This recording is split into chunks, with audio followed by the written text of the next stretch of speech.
नमस्तेऽस्तु भगवन् विश्वेश्वराय महादेवाय त्र्यम्बकाय त्रिपुरान्तकाय त्रिकाग्निकालाय कालाग्निरुद्राय नीलकण्ठाय मृत्युञ्जयाय सर्वेश्वराय सदाशिवाय श्रीमान् महादेवाय नमः।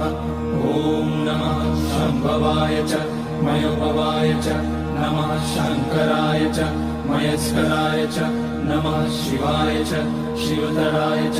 ॐ त्र्यम्बकं यजामहे सुगन्धिं पुष्टिवर्धनम् उर्वारुकमिव बन्धनान् मृत्योर्मुक्ष्यमामृतात्। नागेन्द्रहाराय त्रिलोचनाय भस्माङ्गराय